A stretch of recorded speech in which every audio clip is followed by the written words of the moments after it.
Bonsoir et bienvenue à tous dans votre émission Focal Fixe, l'émission qui reçoit des acteurs qui façonnent le 7e art dans l'ombre et dans la lumière. Aujourd'hui, nous recevons un grand homme de l'audiovisuel togolais qui fait partie de ceux qui façonnent cet art-là, qui est le cinéma, dans l'ombre, bien sûr. Kolo Tifwaka est notre invité de ce jour, mesdames et messieurs. Installez-vous confortablement pour ne rien rater. Apprêtez vos popcorns. À tout de suite.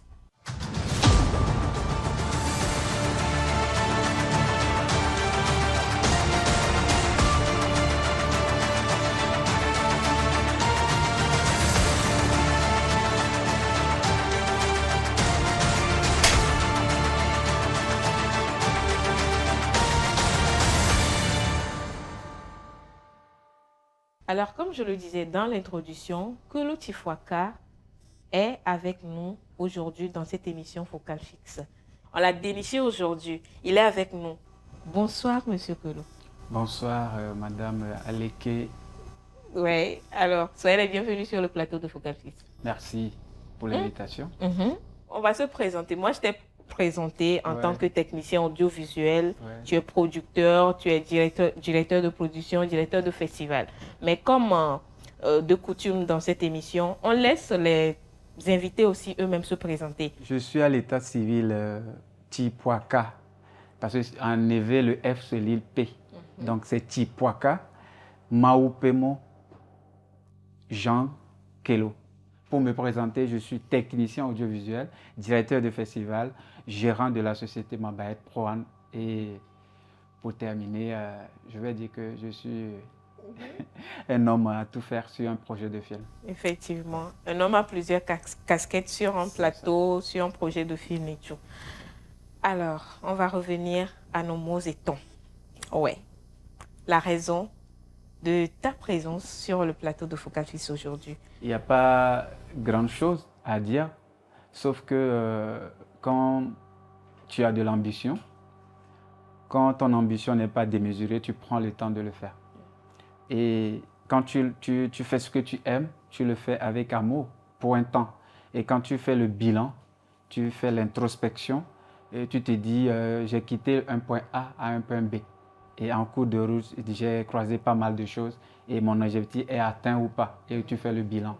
En conclusion, je vais dire que je ne vais pas tout dire tout à l'heure, mais je suis là juste pour passer à autre chose. Autre chose est que je fais partie de ceux-là qui sont nés Capricorne. Et tu sais que nous, les Capricornes, on aide beaucoup les gens. Donc, j'ai senti des besoins. Je me suis jeté à l'eau pour servir. Et ça a donné quelque chose que je vais vous dire tout à l'heure. Donc, je vais passer à autre chose. Je ne vais pas créer, mais je participe à la création. Je ne sais pas si vous comprenez. Je participe à la création. Dès que je sens un besoin, je crée quelque chose. J'apporte ma pierre à l'édifice. Et dès que je finis, je passe à autre chose. Je suis créateur, même si je consomme, mais je ne suis pas un consommateur 100% en fait. C'est ça. Passer à autre chose, ça nous fait peur. Hein. Non, Mais bon, n'ayez pas peur. ça va aller parce que déjà, tu as beaucoup de choses à donner au cinéma togolais. Tu as beaucoup de choses à donner à ce métier-là, au 7e art. Et je pense qu'on va commencer, malgré tout, malgré que vous voulez passer à autre chose, on va quand même parler de votre parcours, de votre carrière ici. Et je m'en vais immédiatement avec votre parcours du début, des années avant 2015, où vous avez eu à être formé dans d'autres pays de l'Afrique. Et après cette formation, vous avez décidé de venir au Togo, tout d'abord dans votre pays natal. Pourquoi ce retour au Bercail après toutes ces expériences? Dès le début avec Educatel, c'était en 2006. 2006-2007, je participais à une formation à distance. En ce temps, la connexion Internet n'était pas comme ça. On était juste branché sur Yahoo. Et puis, il y avait des courriers, mails que je recevais. Et Educatel, c'est une école de cinéma audiovisuel, je vais dire, à Abidjan, Cocody. Et j'ai envoyé mon courrier, ils m'ont envoyé quelques cours que j'ai suivis. J'étais en ce temps déclaré en douane. J'ai fait le commerce international après mon bac. J'ai fait l'université aussi de 2004 à 2006. Et après, je suis parti faire le transit douane avec commerce international. Et c'est dans ça que j'ai commencé à faire la formation à distance. Je vais dire que c'est la base de mon départ même sur Ouagadougou. Donc, c'est un Burkinabé que j'ai croisé au port qui m'a parlé du cinéma burkinabé, comment ça marche. Et je kiffais ce qu'il faisait. Donc, je suis arrivé là-bas. J'ai fait pas mal de projets avec des grands professionnels du domaine. Donc, j'ai été coaché par un monsieur talentueux du domaine, monsieur Claver Bassolé, qui a fait de grands projets. C'est un grand directeur de production que j'ai croisé chez Madame Apolline Traoré. On a fait pas mal de projets. Donc, après ça, je suis revenu au Togo. J'ai fait encore une année avec des collègues et je suis reparti encore pour travailler avec d'autres personnes. Et cette fois-ci, c'est des collaborations entre des réalisateurs du Mali, du Niger et puis du Burkina encore. Donc je vais dire que après ces échanges-là, j'ai vu que beaucoup sont plus patriotes que moi.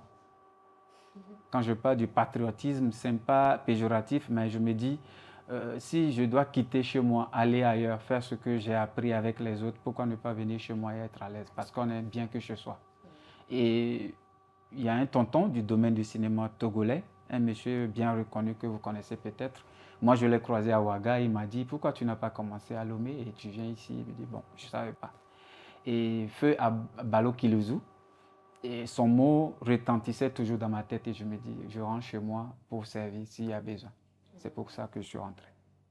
Okay. Ouais. Et comment est-ce que tu es passé de tous ces rôles-là? Tu as appris beaucoup de choses à l'étranger. Ouais.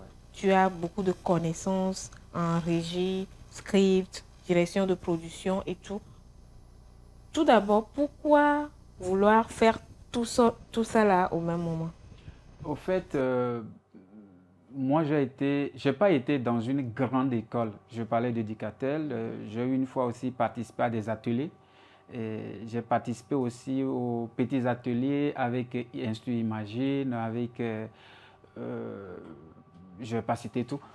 Mais je me dis, quand vous allez à l'école du cinéma, il y a la première année, la deuxième année, la troisième année de spécialisation. J'ai participé à tous les postes pour apprendre comment ça se passe. Parce que tu ne peux pas être un producteur, tu ne peux pas être un technicien et ne pas connaître un tout petit peu les autres corps de métier. Parce que ça pénalise au fait. Et moi, j'ai opté pour la direction de production, qui est un poste où toi, directeur de production, tu dois savoir quel cadreur tu embauches, quel régisseur tu prends et quel assistant réalisateur tu dois utiliser pour un projet. Vous voyez un peu.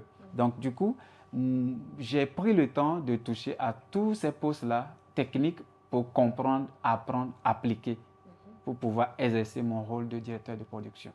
C'est ça. C'est pour cette raison que j'ai eu à travailler sur beaucoup de projets avec d'autres casquettes. Ok, je comprends mieux. Ouais. Et tu es revenu au Togo, ça fait déjà des années, depuis 2015.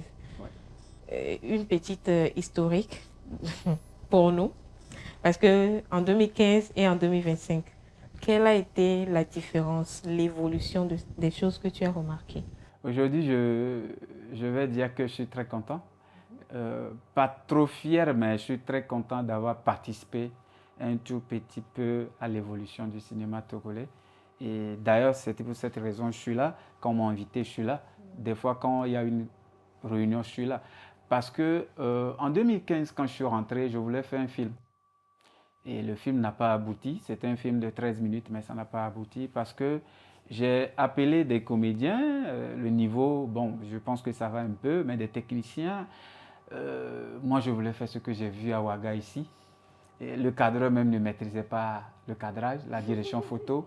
Donc, on a bricolé. Après, j'ai regardé le résultat. Je me dis, je ne vais pas me faire humilier par des amis de l'extérieur quand je vais mettre le film en ligne ou bien sur un festival.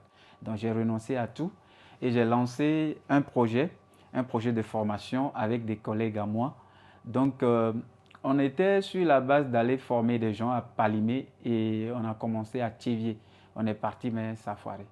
Ça a foiré parce que les gens ne comprenaient pas ce qu'on voulait faire, puisque beaucoup, le cinéma, c'est aller jouer, on te voit à l'écran, être comédien. Donc j'ai formé une équipe avec des amis. Il y avait Cyril Adédier, il y avait Aboubakar, il y avait Remo Kouroupara, Ayeti, et il y avait Tchala Sibabi qu'on appelle Abdelaziz Abdoulaye. Et et Francis Brun, un Béninois qui avait un studio à Goué. Et il y avait Elias Apeli, il y avait David Mauta. On avait organisé quelque chose de très grand, mais ça a foiré parce que je suis inconnu dans mon pays. Et la personne qui devait nous accompagner à Thiévier, à la dernière minute, nous a laissé tomber à la veille. Donc on est allé et on a trouvé qu'il n'y avait personne. Et on était déçus. On est allé à la radio, on a parlé de ce qu'on voulait faire et puis on a renoncé au projet. C'était Ambition Cinéma. Après, je me suis dit, il faut reculer pour sauter. Et c'est après que d'autres projets ont suivi. Donc c'était ça. Est-ce qu'aujourd'hui, tu as vu de l'évolution au niveau technique? Le côté technique qu'on a aujourd'hui dans le domaine audiovisuel, en général, au Togo, est acceptable. On peut faire grandes choses. Parce que ce que moi j'avais connu et ce qu'on a aujourd'hui, on a des directeurs photo qui sont bien calés techniquement, qui ont un niveau professionnellement parlant, ils sont bons. Côté chef électro, on a des gens qui sont bons. Aujourd'hui, je vois que sur un plateau des autres collègues cinéastes, je vois des décorateurs. Avant, il n'y en avait pas. Avant, il n'y avait pas des scripts, il n'y en avait pas. Même les régisseurs, il n'y en avait pas. Et j'ai participé à expliquer aussi aux gens que seul le réalisateur ne fait pas un film. Et je vais dire, de 2015 à aujourd'hui, beaucoup de choses ont changé. Les gens ont pris connaissance des tendances du domaine en se basant sur ce qui se fait ailleurs et ce que nous aussi on les apporte. Parce que au départ, moi quand je suis arrivé, j'ai dit je suis directeur de production. On se présentait à une soirée en 2017 à l'Institut français, une soirée du cinéma togolais. Je dis je suis directeur de production. Il y a un jeune qui m'a apporté, tu as quelle production? Je dis non, un directeur de production, c'est un technicien. Ensemble avec l'évolution du cinéma du Togo, de 2015 à 2025, déjà, vous avez appris tout ça là de certaines personnes. J'ai remarqué dans votre biographie que vous avez cité des noms de grands cinéastes africains, à l'exemple de Michel Adiko Anouma et d'autres grands cinéastes africains. Qu'ont-ils apporté à ta carrière aujourd'hui? Pour parler de M. Michel Anouma Adiko, c'est pas qu'on a collaboré sur un projet de film ou bien de production, mais je parlais de Ambition Cinéma. Quand je suis revenu chez moi, j'avais voulu continuer avec cette idée de formation des jeunes. Donc, je tournais un film avec un jeune et il est devenu réalisateur. Aujourd'hui, il s'appelle Ghislain Iné. Donc, c'est avec Dieudonné Tchani que j'ai eu l'idée de dire lors d'une soirée que mon frère, j'ai envie de faire quelque chose qui n'existe pas au Togo parce que ça manque. Je vais créer un festival qui va parler que des techniciens. Donc, c'est des gens qui m'ont apporté un plus sur Facebook. Et après, il y a M. Adiko Anouma qui m'a appelé que je viens. Moi, je pensais que c'était une blague. Et il est venu alors qu'on était en pleine Covid. Ils ont traversé la frontière de la Côte d'Ivoire du Ghana, la frontière Ghana-Togo, en pleine Covid. Et ils sont venus à Palimé pour mon festival. S'il y a un monsieur qui croit à un projet de jeunesse, ce monsieur, c'est un monsieur spécial. Donc, il est gravé dans ma mémoire comme ça. C'est pourquoi je l'ai cité dans mon parcours. Et aussi, quand je voulais créer ce festival, j'avais travaillé avec Joker Group en ce temps. Je veux dire, c'était en 2018, je pense. J'étais script et puis assistant là-bas en production. Et j'ai côtoyé M. Komi Apelete, qui est aussi un papa à moi, que j'appelais affectueusement notre tonton. Et aussi, j'ai eu à croiser aussi M. Dokoku, le premier à faire des films ici au Togo, un Togolais le Jack Dokoku. Donc, c'est des gens que j'estime beaucoup, qui ont apporté un plus et que j'emboîte tous leurs pas pour apporter un plus au fait. Pourquoi tout d'abord cette envie-là d'apporter un plus, surtout au niveau de la formation à tes frères passionnés? Et secondo, qu'est-ce que tu as appris des échecs que tu as eu dans tes projets que tu as voulu faire qui n'ont pas abouti? Les films togolais doivent être vus sur le plan international. Moi, c'était mon objectif et le but était se faire connaître sur le plan international. Pas forcément moi, mais nos productions. Donc du coup, former les gens, ce n'était pas moi le formateur, c'était moi l'initiateur, l'intermédiaire. Donc toutes les formations que j'organisais, il y avait des gens que j'appelais pour venir donner des cours, apporter des plus à ces techniciens-là qui sont là et qui n'avaient pas plus de connaissances, surtout les jeunes. Parce qu'il y avait des personnes qui ont mon âge, je vais dire, qui ont déjà un niveau et pour les approcher, c'est compliqué. Donc, je suis allé vers les jeunes pour former la base. J'avais envie de faire un film qui doit rivaliser des productions internationales. Quand je parle d'international, des films ivoiriens, béninois et autres. Mais je ne trouvais pas des gens efficaces pour m'accompagner. Ça, c'est une partie. L'autre partie aussi est que, avant de faire un film, si tu n'as pas les moyens, tu ne pourras pas. Pourquoi ne pas former des gens que tu connais et ensemble, vous allez le faire ensemble pour que ça ne devienne pas trop cher. C'est cette envie-là aussi de se retrouver, s'organiser et puis trouver des issues. On sait que tu as un parcours intéressant. Tu as eu des expériences sur le plan national et international surtout. Mais aujourd'hui, on remarque que malgré tout ce qu'on vient de dire depuis des années, tu as parlé de 2006, on est arrivé en 2015, aujourd'hui on est en 2025. Mais personnellement, je dirais que j'ai pas vu un film de Jean Queloz, peut-être que ce soit sur un festival, que ce soit sur une projection en salle et tout. Pourquoi toutes ces expériences-là, juste comme ça, ou c'est pour un film ou bien tu n'as pas envie de faire un film pour le Togo ou comment? Merci. Ça me fait un peu marrer parce que je me dis, en 2017, je te parlais du petit court-métrage que j'ai fait avec Ghislain pour sa formation en jeu d'acteur.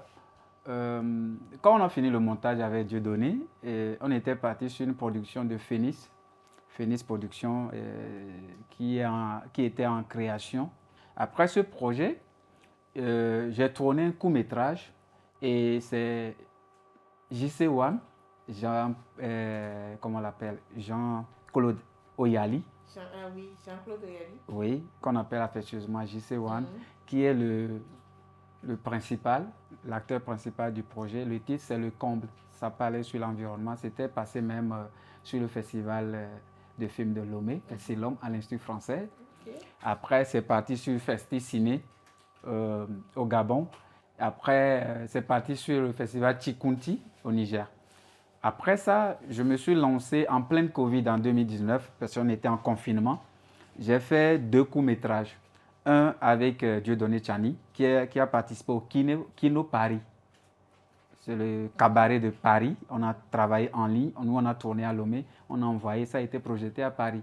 Après, La Voix des Frères Sicko, c'est une histoire de ras-le-bol des jeunes du quartier qui ont attendu que l'État a fait venir des malades du Covid dans leur quartier à Abidjan. Donc ça m'a inspiré. J'ai fait le casting. J'avais pris dans le temps Aimé Soro comme acteur principal, mais il était un peu, je vais dire, indisponible. Et j'ai changé de comédien. Après, c'est M. Kondo qui a joué le rôle principal. Et ce film a fait 5 festivals en Afrique et puis 2 en Asie. Donc après ça, j'ai pris une pause et me suis occupé du festival Récit dont je parlais. Et j'ai tourné une série aussi. Ça, c'est récemment en 2022. Et c'est le coach Kofi, que tu connais. Ça a été projeté à Canal Olympia. Mais avant ça, c'est l'un des projets que je vais dire qui fait ma fierté parce que c'est le premier projet togolais projeté lors du Festival de Cannes. Actuellement, je suis en pause et en développement des projets qui vont venir. Mais en dehors de la fiction, j'ai fait aussi un film documentaire institutionnel sur la fonte du fer à Bandjeli. On a fait ça en 2023. Donc j'ai à mon actif quelques films institutionnels, mais ce film-là a été, je vais dire, co-réalisé avec un monsieur dont je vais taire le nom. À la base, je ne suis pas réalisateur. Moi, je suis assistant réalisateur. Comme au Togo, beaucoup, quand ils te demandent qu'est-ce que tu fais, si tu n'es pas réalisateur, tu n'es pas cinéaste. Donc, je me suis lancé dans l'aventure pour montrer ce que je peux faire. Donc, à base de ça, je peux dire aujourd'hui que je sais réaliser. Je ne suis pas le meilleur réalisateur, non plus je ne suis pas en concurrence avec personne. Et c'est ça qui m'a poussé à aussi persévérer dans la formation parce que je vois qu'il y a beaucoup de lacunes si tu veux faire un grand projet. Si tu n'es pas réalisateur, tu n'es pas cinéaste. Je n'ai pas compris. Bon, souvent les gens pensent que déjà, un réalisateur, quand on dit un réalisateur cinéma, c'est un réalisateur qui fait ses projets et qui vit de ça. Et ici au Togo, quand on dit réalisateur, souvent les gens pensent que c'est des vidéastes. Et il y a des réalisateurs audiovisuels, je sais, mais il y a des réalisateurs à la télévision, je sais. Mais beaucoup pensent que réalisateur cinéma, c'est un métier à plein temps. Parce que le cinéma n'a pas encore pris au Togo. On vient de commencer. On est au salon et on n'est même pas à la porte pour dire qu'on est arrivé. Parce qu'on n'a pas encore un box-office. Combien de films on a par an d'abord? Parce qu'il faut qu'il y ait beaucoup de spectateurs pour que ton film puisse rentabiliser au fait. Il faut qu'on parle du cinéma. Si c'est le cinéma à la télé, combien de films togolais passent sur les chaînes? Donc on ne veut pas dire que le cinéma est allé à la télévision, mais je ne veux pas dire aujourd'hui qu'on fait vraiment cinéma. On est dans l'audiovisuel, entre griffes, parce que le cinéma en fait partie. Et je vais dire que c'est maintenant qu'on vient de commencer. Donc il ne faut pas qu'on se leurre, que les gens se donnent des titres, que je suis réalisateur. Oui, tu es vidéaste, tu fais des vidéos. Tu es réalisateur télé, tu es réalisateur d'émissions, c'est ça. Tu as réalisé un film. J'ai réalisé par exemple un long métrage, un court métrage. Je peux me dire que je suis réalisateur. Tu es réalisateur d'un court métrage, oui, tu es réalisateur, mais est-ce que tu vis de ça? Je peux faire un court métrage tout à l'heure, ça ne me nourrit pas. Donc si ça ne te nourrit pas, tu n'es pas encore réalisateur. C'est juste un truc artistique que tu fais. Parce que quand on dit réalisateur, quand même, je connais des réalisateurs. Hein. Je connais des réalisateurs. Actuellement, même le monsieur même qui a eu un talent d'or récemment, c'est un professeur en Europe, au fait. Il ne vit pas cinéma, en fait. Donc, on a un petit souci là pour que les gens puissent être humbles. Parce qu'on peut citer des réalisateurs qui vivent de ça. Moi, celle avec qui je travaille, Apolline Traoré, elle vit du cinéma. Et ça se voit, ça se sent. Mais au Togo, qui vit du cinéma comme ça, il y en a. Mais c'est à compter du doigt. Mais quand on dit les réalisateurs, aujourd'hui, venez, tu vas voir 50 personnes, au fait. Donc, beaucoup sont vidéastes et se disent réalisateurs. Je parle de réalisateur cinéma, hein. Je ne dis pas qu'un vidéaste n'est pas un réalisateur. C'est un réalisateur, mais cinéma. On ne fait pas encore ça, quoi, en fait. On n'a pas d'accord un public pour ça. C'est pourquoi je parle de box-office, pour nous comparer un peu aux États-Unis. Et on n'a même pas de fonds pour faire des films. Tu vois un peu. Donc, il faut qu'on mette un peu l'humilité dans nos sacs. J'ai été aussi assistant réalisateur. Donc, je sais ce que ça donne comme boulot. Et je sais qu'est-ce qu'un réalisateur peut faire. Mais ici, il y a des réalisateurs, ils ne savent même pas comment on gère la lumière, en fait. Parce qu'un réalisateur, c'est quelqu'un qui fait tout.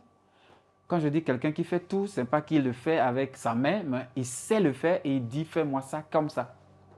Mais il y a beaucoup de réalisateurs de fait. Il y a des gens à qui on fait des films, qui ont pris des prix dans ce pays. Donc, si les gens ne me voient pas aujourd'hui dans la sphère du cinéma togolais, c'est que je n'ai pas de club, de clan pour qu'on me fasse un film et on me donne des prix. Il y a des festivals au Togo, moi je ne participe plus. Parce que c'est prémédité, on sait qui va gagner au fait. Et des gens qui gagnent des prix, on ne peut pas discuter au fait. Ils n'ont pas de notion comme ça en cinéma pour dire que lui il est cinéaste, réalisateur au fait. C'est des gens qu'on a coachés 2-3 jours et puis ils font un petit truc, on leur donne des trophées. C'est pour brandir parce qu'on aime trop le nom. Moi j'ai fait un pays où si tu n'es pas bon, tu n'es pas bon. Ça revient un peu à ce que tu m'avais dit. Pourquoi je suis rentré chez moi? Je ne peux pas créer une maison de production au Burkina. Parce que c'est régi par des règles, il faut avoir de l'argent, c'est structuré, il y a des fonds, il y a des trucs. Et les bénéficiaires, c'est des autochtones d'abord. Et c'est réglementaire, au fait. Mais ici, tout le monde a une société sans être déclaré. Et ils sont producteurs. Il y a beaucoup de commerçants qui sont producteurs. Alors qu'un producteur, c'est d'abord un artiste. Et il sait pourquoi il investit son argent. Et ce n'est pas lui, son argent. C'est l'argent qu'il cherche ailleurs. Chez les fonds d'aide au cinéma, en fait. Il y a des fonds au cinéma. En France, par exemple, si tu veux faire un film, il faut aller au CNC. Il y a des aides régionales et puis autres. Donc, c'est ça. On est en train de parler du cinéma, de l'audiovisuel, du technicien audiovisuel, son importance, son rôle, sa particularité, et du cinéma en général, de l'industrie du cinéma au Togo. Je vais un peu décliner ce sujet-là, ou bien on va mettre une petite pause sur ce sujet. On va revenir à lui-même, à son parcours en tant que directeur de festival, parce qu'en 2020, vous avez créé un festival, le festival Récit. Quel a été le déclic pour la création de ce festival et pourquoi Kwadmé? tous les festivals ont les mêmes objectifs. Je ne dis pas que c'est 100% les mêmes objectifs, mais ils faisaient la même chose. Donc, le déclic avec la chute de l'ambition cinéma qui était un concept de formation des jeunes, parce qu'il y avait aussi le jeu d'acteur dedans. J'ai enlevé le jeu d'acteur, la mise en scène, tout ça, et je me dis, je fais un truc carrément technique, parce que j'ai été formé comme technicien. Et j'ai pris Palimé parce que c'est une ville touristique, c'est combiné avec le tourisme. Donc je vais parler de Palimé parce qu'à la base, j'ai fait la socio, j'ai été coordonnateur d'ONG à Palimé, à Jep Togo, et j'ai fait ce parcours-là depuis 2002 jusqu'à 2006. Je suis plus aussi dans le tourisme et puis l'humanitaire.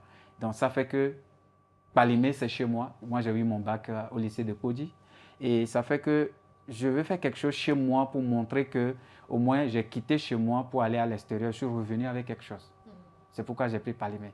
En dehors du tourisme, Palimé, c'est une ville qui est calme, tranquille, avec le climat. On peut faire pas mal de choses côté cinéma parce qu'il y a les montagnes, les cascades. On a beaucoup de cascades à Palimé.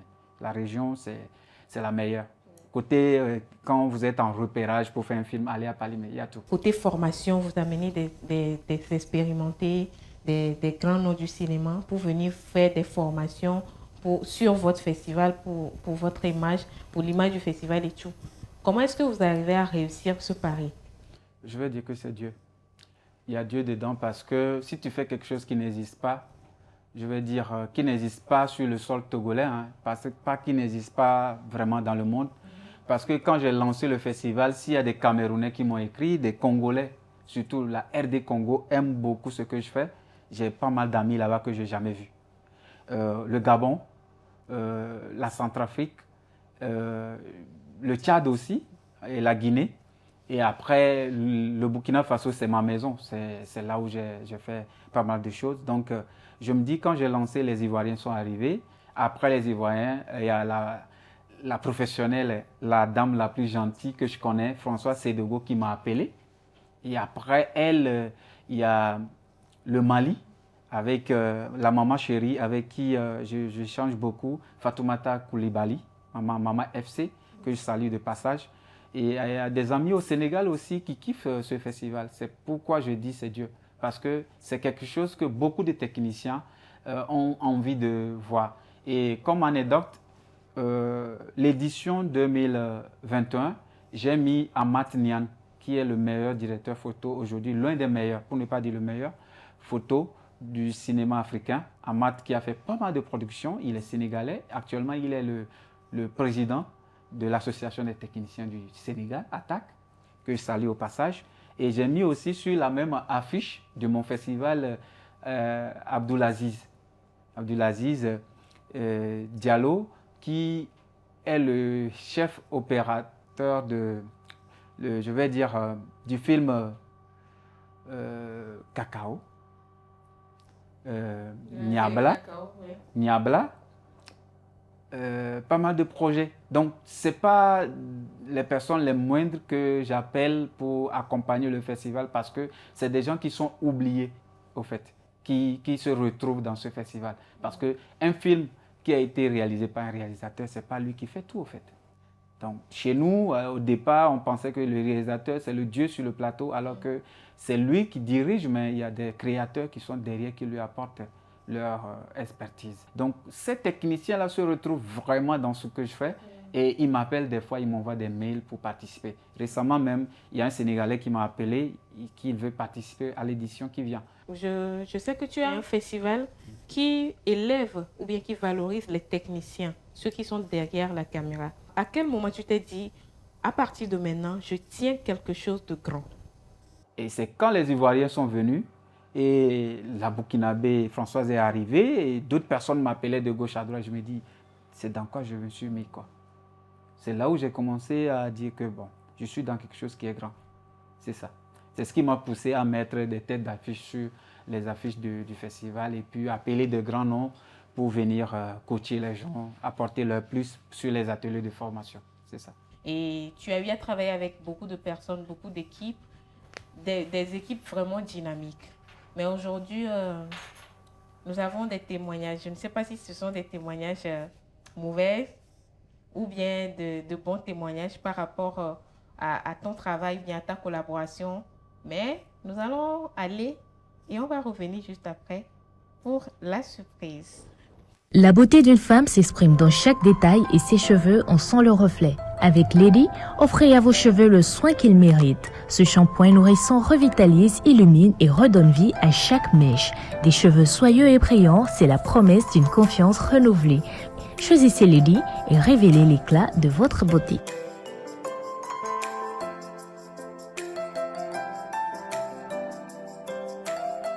Et voilà, nous sommes de retour sur le plateau. Et cette fois-ci, ce ne sera pas encore une personne, ce sera deux personnes, oui. Vous avez vu le visage, peut-être que vous ne connaissez pas le visage. Lui, c'est Teko Ivy. Ouais. Un collaborateur de Jean Colo. Teko, bonsoir et bonne arrivée. Merci madame. Bonsoir. Bonsoir. Moi, c'était juste une surprise agréable pour moi de voir Teko avec qui j'ai commencé à collaborer il y a un moment. Donc, ok, la surprise est agréable. Ok, en tout cas, c'est bien. C'est bien que ça t'est agréable. C'est ce qu'on voulait quand même t'offrir. Alors, Teko, tu peux te présenter à nos téléspectateurs? Je me nomme Ivy Teko Jacob. Je suis acteur-comédien. Je suis également dans le management d'artistes. Bon, pour commencer, je peux dire que j'ai rencontré M. Coelho lors de l'édition du festival de cinéma de Lomé, le Festilop, en 2022. Et pour dire vrai, j'étais encore un débutant dans le domaine cinématographique. Parce que c'est en quelque sorte là où j'ai lancé ma carrière cinématographique. Comment s'est passée la collaboration? Bon, à vrai dire, pour ma toute première collaboration avec M. Coelho, c'était en 2023. Il m'a appelé sur sa série Le Coach Kofi. Et lors de ma première rencontre avec lui, vu que M. Coelho, c'est un monsieur qui est très professionnel, et moi à l'époque j'étais encore amateur parce que c'était l'une de mes premières productions. La rigueur qu'il avait sur le plateau de tournage, la discipline, au début c'était un peu stressant pour moi. Mais je pense qu'actuellement il m'a beaucoup rodé. Et je ne peux qu'être fier parce qu'il m'a fait grandir. Ok. Et dans cette collaboration, est-ce qu'il est arrivé des moments où il y a eu des tensions, des tensions quoi. Je ne veux pas dire le mot. Bon, s'il faut le dire vrai, dans toute chose ou bien dans toute activité, on rencontre toujours des conflits, des difficultés, des défis. Et je pense que pour des hommes conscients, nous devons savoir que ce sont des choses qui nous aident à grandir, à mûrir, à apprendre à nous connaître. Dans toute relation, il y aura toujours des conflits. Mais je pense qu'on doit tirer parti de ces conflits, tirer le nécessaire, apprendre. Parce que moi, après tout, j'étais à cette époque encore un amateur. Et lui, il était déjà professionnel. Donc, je ne peux qu'apprendre de lui. Et pour moi, les défis m'ont mûri, m'ont aidé à grandir et à être celui que je suis aujourd'hui. Et aujourd'hui, quelle est ta perception de Mabayati Production, sa maison de production? Bon, je pense qu'il vient un peu, avant que je ne sois là, il a étalé en quelque sorte la maison de production qu'il a et tout son passage en fait dans le domaine cinématographique. Je ne pense pas que ce sera à moi de dire que cette maison de production est une maison de production professionnelle. Il a déjà fait ses preuves. La preuve avec le coach Kofi qui a été projeté au Festival de Cannes, je pense que ça dit un peu tout sur la rigueur et la grandeur de sa maison de production. Ok. Quel est le travail ou le projet qui t'a le plus marqué de Mabayat? Bon, en fait, nous sommes actuellement dans la 3e année que je suis en collaboration avec lui. Et à vrai dire, on a des projets en cours. Pour le moment, j'ai travaillé sur 2 projets avec lui. Et en quelque sorte, c'est parfait. C'était plutôt bien. Tout d'abord, j'aimerais savoir, qu'est-ce que tu as pu tirer personnellement de ta collaboration avec Jean Queloz jusque-là? Ok. Pour vous dire vrai, lors de ma toute première formation à Fessilhomme, ce monsieur était l'une des premières personnes qui a identifié mon profil et qui était intéressé pour collaborer, pour qu'on puisse collaborer ensemble. Donc, il m'a déjà accordé une certaine confiance. Et moi, lorsque quelqu'un m'accorde une confiance, je la lui donne en retour. Donc, cette petite confiance m'a donné un petit espoir que nous pouvons faire un chemin ensemble. Parce que s'il a eu confiance en moi, c'est que je considère qu'il est un grand esprit. Parce que tous ceux qui ont confiance en moi sont des grands esprits. Ok. Donc moi, personnellement, j'ai pleinement confiance en lui. Et je pense qu'avec les productions futures, si Dieu le veut, seront fructueuses. Ok. Tu as parlé de projets futurs seront fructueux. Oui, oui. Et je dirais, ton chef a dit au début de l'émission, je suis sûre que tu n'étais pas là. Ouais. Il a dit au début de l'émission qu'il veut passer à autre chose. Alors, qu'est-ce que tu peux lui dire? Si c'est possible même que tu le regardes dans les yeux pour lui dire quelque chose, pour le faire en même temps. Il veut passer à autre chose. Pour vous dire vrai, je ne sais pas si c'est une surprise pour moi, parce que ça m'étonne en quelque sorte. Mais je pense que M. Cole est un monsieur qui est vraiment mûr. Il sait ce qu'il fait. Je pense que s'il a pris cette décision, c'est après avoir réfléchi. Mais moi, en tant qu'acteur, et en quelque sorte, c'est un mentor pour moi. Parce qu'il m'a beaucoup pris sur son aile, il me conseille beaucoup. Moi, je ne pourrais jamais lui dire de laisser ce dont on a commencé ensemble. Je vois. Donc, peut-être que c'est un poisson D'avril. Poisson d'avril. Ouais. Voilà. Ok. Ou peut-être qu'il compte nous faire une surprise. Donc, moi personnellement, M. Colo, moi je vous encourage à continuer. Je ne pense pas que les difficultés de ce pays peuvent vous empêcher d'exploiter votre grandeur. Vous êtes un grand esprit. Et je pense que tôt ou tard, vous devez faire vos preuves. Parce qu'il y a beaucoup de trompeurs dans ce pays. Mais on va leur imposer le respect. Donc, moi, c'est ce que je peux dire. D'accord, merci. Ça touche vraiment. C'est la partie émotionnelle de la partie. Ouais, c'est ça. Merci pour les conseils. Ouais. Ton collaborateur ne veut pas que tu partes, que tu passes à autre chose. Au fait, je peux renchérir.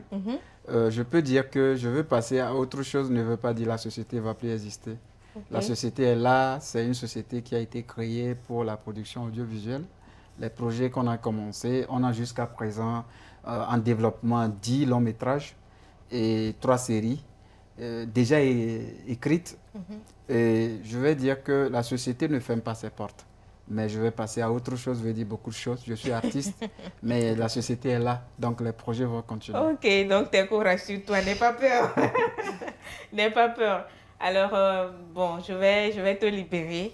Tu as fait pas mal de témoignages sur Jean Queloz et je pense que j'ai aussi tiré quelque chose. Il est un bon quelqu'un de bien avec qui on peut collaborer. Et déjà, si tu témoignes aujourd'hui en présence de lui, ce qu'il est, je dirais en présence de lui, de manière surprise aujourd'hui, c'est vraiment quelque chose de grand et je pense que c'est vrai, c'est réel parce qu'on l'a senti dans tes yeux, dans ton parler, que tu es vrai dans tout ce que tu as dit. Alors, si tu as quelque chose à lui dire ou bien à dire au réalisateur, parce que tu es acteur, tu auras besoin des réalisateurs, des producteurs, d'autres personnes. Si tu as quelque chose à leur dire, et également à dire tout d'abord, tu commences par ton boss. Et oui, s'il faut le regarder dans les yeux, il faut le regarder pour lui dire. Et après, on va passer à ceux qui sont en train de nous suivre. Bon. En toute franchise, hein? Ouais, d'accord, ça me fera du plaisir. Bon, comme on le dit souvent, l'unité fait la force. Monsieur Queloz, vous savez à quel point je vous considère. Et je sais à quel point aussi vous me considérez.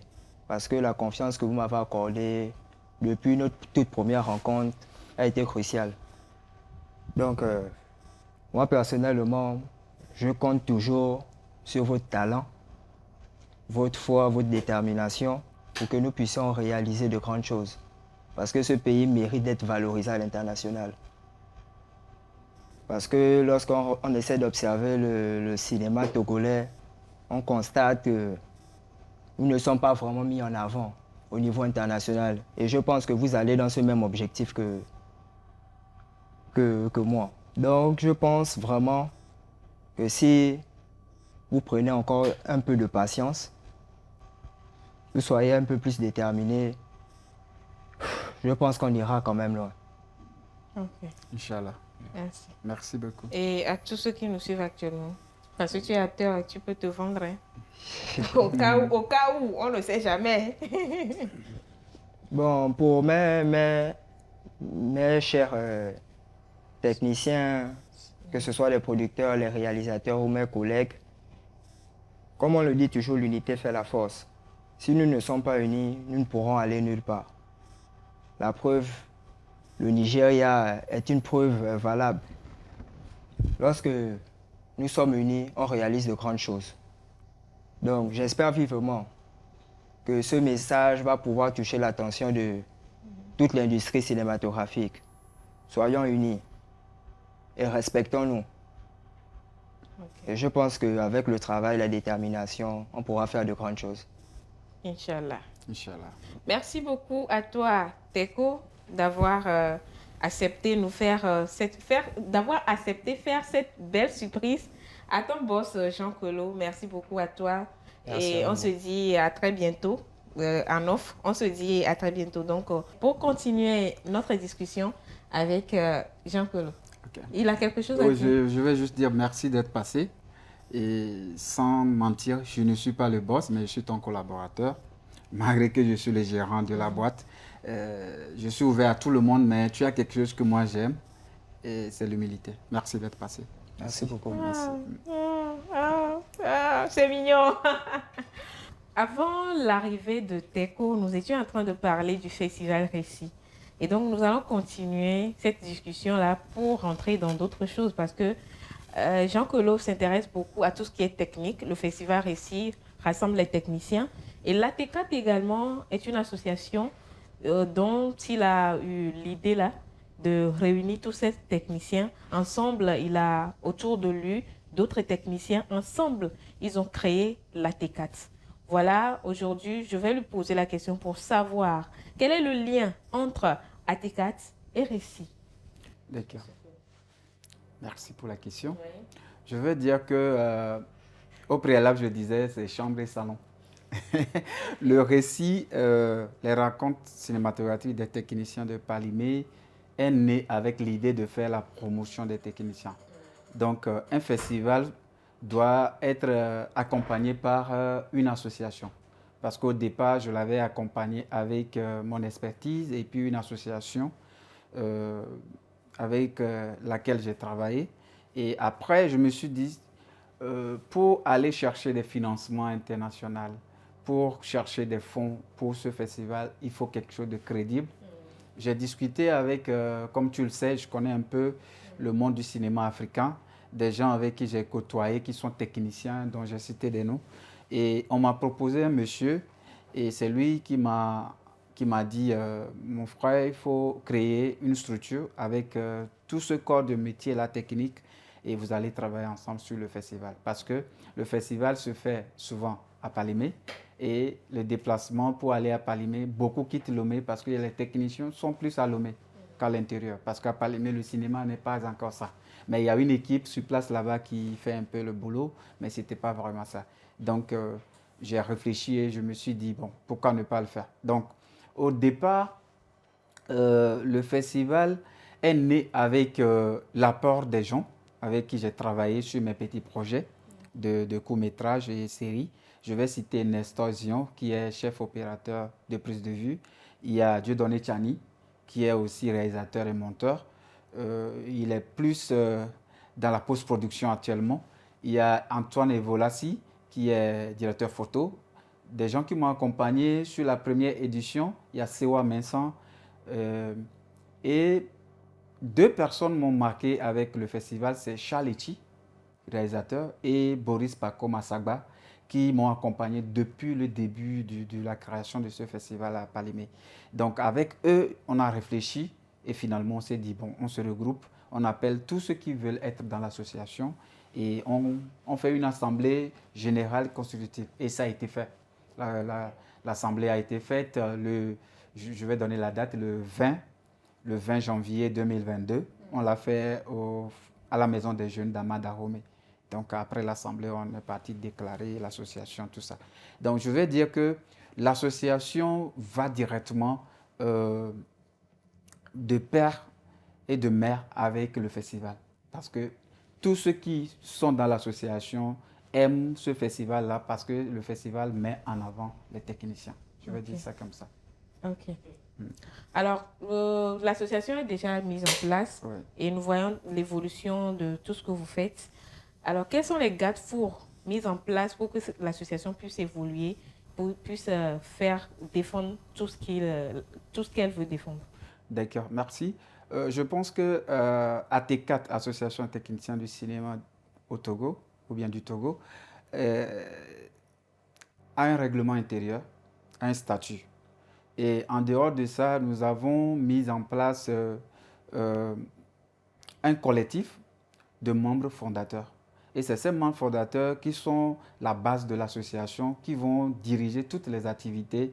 Je vais dire, ils ne seront pas en avant, mais derrière le bureau exécutif qu'on va élire à chaque occasion, que les activités vont évoluer, de faire pérenniser les activités, de faire régner le respect, la discipline dans l'association, de perpétuer nos objectifs, nos moyens d'action pour que les choses puissent évoluer dans le temps. Avec les autres associations, je ne sais pas comment ça marche, mais avec nous, nous avons jugé bon de garder les initiateurs du projet, la structure associative, à ce qu'ils restent avec le bureau parallèlement comme des membres fondateurs. Ils ne seront pas dans le bureau, mais c'est des gens qui seront là toujours pour booster, accompagner les activités du bureau pour qu'ils ne soient pas seuls. Parce que des associations où le bureau exécutif est là et ils font de n'importe quoi, l'association meurt. Et aussi, nous avons pensé aux jeunes qui arrivent dans le domaine de la technique. Depuis les écoles, les centres de formation et autres, nous allons mettre en place un calendrier annuel d'ateliers de formation, de renforcement de capacités et autres. C'est ça. Ça va pérenniser les activités. Ok, très intéressant. Alors, on remarque que tu défends beaucoup la cause des techniciens. Et vous avez des expériences, vous allez apprendre ailleurs. Alors, en général, un technicien qui nous suit actuellement, quelle est l'importance de participer à ces genres d'activités-là pour un technicien? On dit souvent, c'est en forgeant qu'on devient forgeron. On ne peut pas rester chez soi et vouloir être meilleur. Il faut avoir cette tendance-là d'aller vers les autres. Il faut avoir l'attitude de chercher à apprendre avec les autres pour voir si ce que vous avez est mieux ou n'est pas meilleur. Je cherche toujours le savoir. Ça fait que je vais vers les festivals, les directeurs de festivals, je vais vers des producteurs, des distributeurs pour apprendre. C'est ce qui fait que je voyage avec mes propres sous pour aller apprendre. C'est ça. Donc pour un jeune technicien qui vient d'arriver dans le domaine, qui a envie de faire cette carrière, doit apprendre. Parce que c'est un métier qui vient d'ailleurs, on doit s'accaparer des bonnes connaissances pour faire de bons boulots. Ceux qui ont envie de rentrer dans ce métier-là, surtout sur le côté technique, ont appris quelque chose. Pas forcément côté technique. Les acteurs vont sur ces genres de trucs pour rencontrer des réalisateurs, des producteurs qui les accompagnent ou bien les appellent pour leurs films et tout. Nous continuons l'émission, nous sommes pratiquement à la fin, mais j'ai encore quelques petites questions pour Monsieur Queloz. Le bureau de AT4 marque une nouvelle étape en 2024. Qu'est-ce qui change concrètement aujourd'hui dans ce bureau-là, dans le fonctionnement du bureau? OK. Avec la collaboration de ceux qui sont encore dans le bureau de l'Assemblée constitutive, 2 têtes du cinéma pour rejoindre l'équipe. C'est avec eux qu'on a fait l'AG. Donc nous sommes en train de travailler à ce que l'association puisse être bien soudée. Aujourd'hui, ce qui change est que nous sommes en train de vouloir mettre les bases pour que les activités qui vont commencer soient pérennes et pour que ça ne meure pas. Nous avons remarqué que dans notre pays, pour faire quelque chose, on a besoin des autres. Mais souvent, certaines personnes pensent que si on a besoin d'eux, c'est parce qu'ils sont indispensables. Est-ce que vous comprenez là? Donc, je pense que on n'est pas indispensable, mais on est important pour quelque chose. Donc, si on vous appelle pour venir faire quelque chose, c'est mieux de le faire pour que la chose puisse durer dans le temps. Les gens pensent que l'association est personnelle. Moi seul, je ne peux jamais faire une association. C'est à partir de 2 personnes. Mais l'Assemblée générale constituée a été faite avec plus de 15 personnes. Donc, si les autres qui étaient occupés ne sont pas là, il y a d'autres personnes qui sont là. Et comme je suis mis en avant plutôt, je suis mis en avant, c'est moi qu'on regarde. C'est moi qui ai plus mis sur les projecteurs. Donc, ce n'est pas mon association. C'est l'association de tous les techniciens. C'est une association qui va défendre tous les droits ou bien défendre tout ce qui concerne le droit d'un technicien auprès des producteurs ou bien d'un quelconque cinéaste qui veut travailler en collaboration avec ce technicien.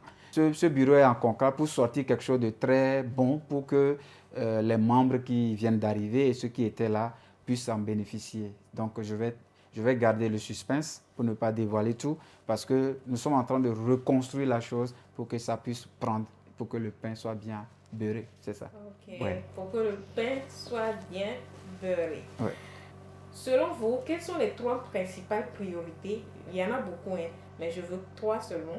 Principales priorités qui font avancer ou bien pour faire avancer le métier de technicien au Togo aujourd'hui. Je vais commencer par d'abord le technicien en soi. Il y a d'abord l'humilité. L'humilité. Il y a d'abord la franchise entre producteurs et techniciens. Il y a d'abord la considération. Il y a le respect. Il y a beaucoup de choses que je peux citer parce que je vais dire que beaucoup de producteurs n'ont jamais de l'argent, mais ils ont de l'argent. Mais ils n'ont jamais de l'argent parce qu'ils ne veulent pas bien payer les techniciens. Et ça polémique de part et d'autre. Il y a d'autres producteurs aussi qui méconnaissent un peu leur métier de producteur. Je l'avais dit qu'il y a trop de commerçants qui sont producteurs au Togo, qui n'ont pas fait de... Je ne dis pas aller à l'école du cinéma de production. C'est comprendre la relation, la proximité qu'il faut avoir avec un comédien, un technicien. Le respect mutuel. Parce que, pour anecdote, moi j'ai été lynché verbalement par une production qui m'a donné une petite somme pour gérer une pré-production. Ce qui ne peut même pas faire une journée, mais la personne dit que j'ai gaspillé son argent en fait. Donc ça veut dire que la personne ne sait pas une production cinématographique. Parce que quand tu veux faire une production et tu n'as pas les moyens, ne viens pas blâmer un directeur de production que c'est lui qui a fait du gaspillage. Parce que tu n'as pas les moyens. Parce qu'un budget est déjà prévisionnel et un budget définitif est détaillé. Parce que tout est détaillé au fait. Donc on ne se lève pas avec un fonds propre de 200 000 pour dire je vais faire un long métrage, quoi. C'est se foutre des techniciens qui sont là.